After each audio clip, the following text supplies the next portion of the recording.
नगर निगम ऊना का गठन होने के बाद शहर भर में हाउस टैक्स और प्रॉपर्टी टैक्स को लेकर चल रहे विवाद के बीच शुक्रवार को नगर निगम के आयुक्त और अतिरिक्त आयुक्त महेंद्र पाल गुर्जर ने पत्रकार वार्ता करते हुए नगर निगम प्रशासन का पक्ष रखा।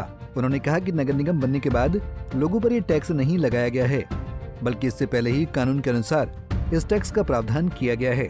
उन्होंने बताया कि तत्कालीन नगर परिषद की 27 अप्रैल 2023 को सभी वार्ड सदस्यों की उपस्थिति में आयोजित हुई बैठक में Aryabhatta geoinformatics and space application centre agency द्वारा सर्वे करवाने का प्रस्ताव पारित किया गया था।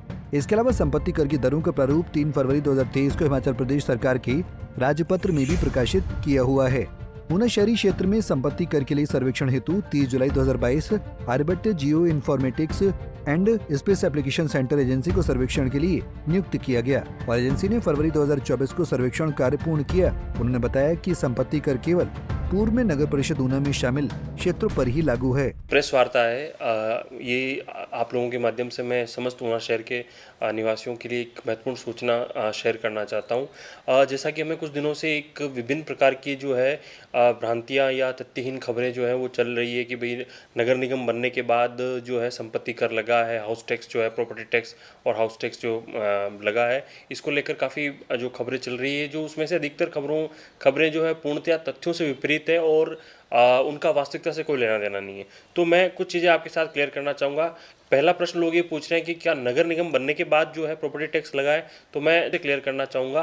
पहले भी संपत्ति कर प्रॉपर्टी टैक्स लिया जाता था और पहले भी इसको लेकर जो है लोगों ने जमा भी करवाए हैं और सबसे वसूली भी होती है। नगर निगम बनने के बाद कोई नया कर नहीं लगा है, केवल जो नगर परिषद का पूर्व वाला इलाका था जिसमें संपत्ति कर पहले से लिया जा रहा था, उसी में बिल जा रहे हैं और चूंकि नगर निगम बन गई है तो अब वो बिल जो है कमिश्नर के साइन से जा रहे हैं। जबकि ये सारी जो संपत्ति कर का निर्धारण कितनी रेट लगेगी, किस किस मकान पे लगेगी, कौन सी जो बिल्डिंग एग्जम्प्टेड रहेगी और कौन सा जो है पार्ट जो है जिसमें क्या रेट रहेगी, फैक्टर क्या रहेगा, ये सब पूर्व की नगर परिषद द्वारा ऑलरेडी तय कर दिया गया था। तो इसमें पूर्व की नगर परिषद ने 2022 में ही ये सारी जो है कार्यविधि करके यूनिट एरिया मेथड या जो स्क्वायर मीटर से रेट है, पुरानी में जो है अनुमान आधारित था कि किसी ने अपना मकान बता दिया कि भाई मेरा एक मकान कमरे का है तो 30 रुपये 50 रुपये के हिसाब से इस प्रकार से होता था। लेकिन 2023 के बाद टेक्नोलॉजी का यूज़ करते हुए आप लोगों को पता है कि पूरे शहर में ड्रोन सर्वे करवाया गया और हर एक घर की मैपिंग हुई है। लोगों के घर घर जाकर उनसे उनका एफिडेविट लिया, जो है उनसे खुद सूचना ली गई है कि भाई आपके यहाँ कितना एरिया है, कितने फ्लोर हैं, और उसके बाद उसको ग्राउंड पे वेरीफाई करके सबको जो है बिल जारी किए जा रहे हैं। तो आप लोगों के माध्यम से मैं समस्त ऊना वासियों को बताना चाहूँगा कि नगर निगम द्वारा कोई नया कर जो है नहीं लगाया गया। ऊना में जो पूर्व में संपत्ति कर प्रॉपर्टी टैक्स जो लिया जाता था वही है, जो उसके बिल है, पुराने बिल जो पहले भी दिए जाते थे। और इसके बारे में नगर परिषद ने पूर्व में प्रस्ताव करके 2022 में अक्टूबर 2022 में इसको जो नई रेट्स अप्रूव किए थे और गजट नोटिफिकेशन अप्रैल 2023 में हुई थी इसकी, वो की गई थी। हमने ये जरूर किया है कि जो हमें 10 दिनों के अंदर जो 1 से लेकर 15 मार्च तक हमें बिल जमा करा देंगे, उनको हमने 10% 15% की जो है छूट दी है इसमें संपत्ति कर को जमा कराने में। ये हमारे तरफ से एक प्रावधान ये किया गया है ताकि जो लोग हैं उनको अधिक से अधिक जो हमें बिल जमा कराने में सहयोग मिले। नगर निगम आयुक्त ने कहा कि शहरी क्षेत्र में शामिल की गई 13 पूर्ण और एक आंशिक पंचायत में पहले से चल रहे किसी भी विकास कार्य को न तो रोका गया है और न ही इस बारे में कोई निर्देश जारी किया गया है। उन्होंने कहा कि इन क्षेत्रों के विकास कार्य प्रभावित न हो, इसको लेकर पहले ही सरकार ने अपना पक्ष साफ कर दिया था। हालांकि इन क्षेत्रों में नए किसी भी विकास कार्य के अनुमोदन पर प्रतिबंध लगाया गया है। इसके अध्यक्ष ग्राम पंचायत के जितने भी सचिव हैं, उन्हें पंचायतों की सभी संपत्तियों का ब्यौरा तैयार करने के निर्देश जारी किए गए हैं ताकि उन संपत्तियों को डीसी के माध्यम से नगर निगम को हस्तांतरित किया जा सके। इसमें हमने चूंकि नगर निगम बनने के बाद 13 पूर्ण पंचायतें और एक आंशिक पंचायत जो है वो नगर निगम में शामिल हुई थी, तो उनका चूँकि हमें खुद इस बारे में ज़रा क्लैरिटी नहीं थी कि उनका आगे के वर्क 1 साल का जो उनका टेन्योर बचा हुआ वो किस तरह किया जाएगा। तो हमने इसको लेकर जो रूरल डेवलपमेंट डिपार्टमेंट है उसको लेटर भेजा था।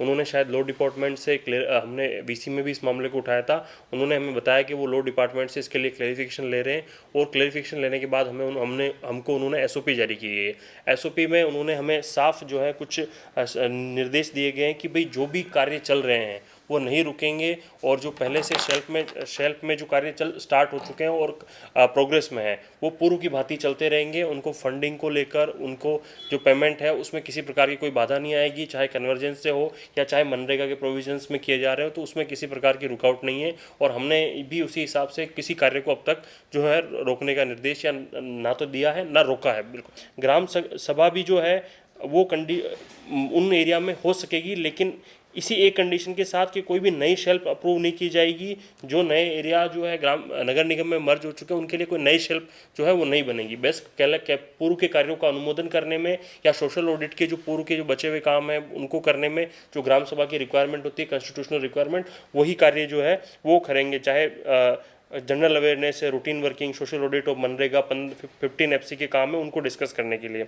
और रजिस्ट्रेशन ऑफ बर्थ और डेथ इशू और सर्टिफिकेट जो भी पंचायतों से सर्टिफिकेट दिए जाते हैं वो निर्बाध रूप से पंचायतों द्वारा अभी भी दिए जा रहे हैं। इसमें किसी भी व्यक्ति को अब तक ना हमें कोई शिकायत मिली है और ना ही हमारे पास कोई मसला आया है। और फिर भी हम आपके माध्यम से ये कहना चाहते हैं कि अगर कोई जैसे मैरिज या चाइल्ड बर्थ और रजिस्ट्रेशन कराना चाहता है तो उसके पास दोनों विकल्प खुले हैं। वो अपनी पंचायत में भी करवा सकता है और नगर निगम में भी आके जो करवा सकता है। और हमें बड़ी खुशी है कि लोगों में जागरूकता है, लोग हमारे पास भी आ रहे हैं और पंचायतों में भी करवा रहे हैं और उनमें किसी प्रकार की कोई जो है दिक्कत नहीं आ रही है। दूसरी तरफ नगर निगम के आयुक्त महेंद्रपाल गुर्जर का कहना है कि इस नई कॉर्पोरेशन का दायरा आने वाले समय में बढ़ने वाला है।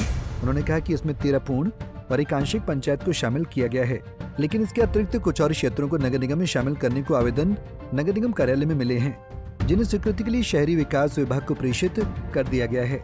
जल्दी इस मामले पर सकारात्मक कार्रवाई करते हुए नगर निगम के क्षेत्रफल को सस्पेंड किया जाएगा। और भी आवेदन जो है वो मांगे गए थे, तो क्या उस कड़ी में नगर निगम का जो दायरा है वो और बढ़ाने पर भी प्रयास किया? जैसे कुछ इलाके हैं जैसे रक्कड़ कॉलोनी, शिवालिक कॉलोनी और जो कुछ कॉलोनी के हिस्से जो है कुछ छूट गए थे या जिन लोगों का मानना था कि ये कॉलोनी का पार्ट है और ये आना चाहिए था, तो हमने आप लोगों के माध्यम से ही सूचित करके लोगों से आवेदन मांगे थे।